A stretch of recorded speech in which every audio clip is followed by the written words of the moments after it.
Olá meus amigos, sou o professor Bruno Lever e estou aqui hoje para dar mais uma dica para o exame de ordem. O assunto de hoje é caso fortuito e força maior no Código de Defesa do Consumidor.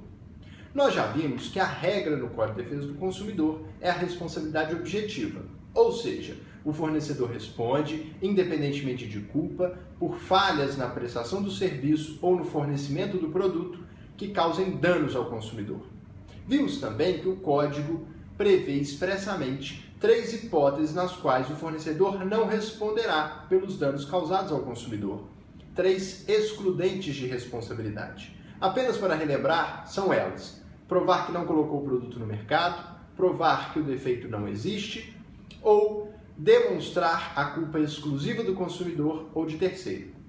Agora, como ficam a força maior e o caso fortuito no Código de Defesa do Consumidor? O Código não faz menção expressa à força maior e ao caso fortuito, mas a jurisprudência já se manifestou no sentido de que são aplicáveis ambos os institutos às relações de consumo. Então nós precisamos atentar para 2 questões. Primeiro, a distinção entre caso fortuito e força maior não guarda maior relevância prática.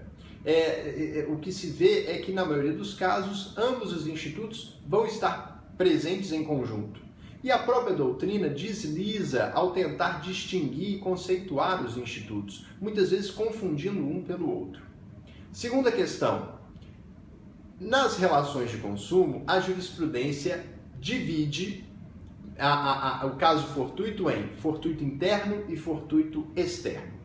O fortuito interno é aquele fato imprevisível e inevitável que interfere causando uma falha na prestação do serviço e, consequentemente, um dano ao consumidor. Agora, esse fato imprevisível e inevitável pela empresa, no fortuito interno, é um fato que está ligado diretamente à atividade desempenhada pelo fornecedor. Ou seja, no fortuito interno, o fato imprevisível e inevitável está relacionado diretamente à atividade do fornecedor, sendo um risco naturalmente dela decorrente. E, consequentemente, o fornecedor a assume. Significa que, ocorrendo o fortuito interno, o fornecedor é responsável por ele e deve, ainda assim, ainda se tratando de um fato imprevisível e inevitável, deve indenizar o consumidor. O exemplo tradicionalmente trazido pela doutrina e muitas vezes visto na jurisprudência é o da máquina do cartão de crédito em um restaurante que, na hora que o consumidor vai fazer o pagamento, sai do ar. Nesse caso, o prejuízo é amargado pelo fornecedor, pelo restaurante. Por quê? Trata-se de um fortuito interno, de um fato inevitável e imprevisível ligado à sua atividade. Já o fortuito externo é aquele fato também imprevisível e inevitável que interfere na atividade causando um dano ao consumidor.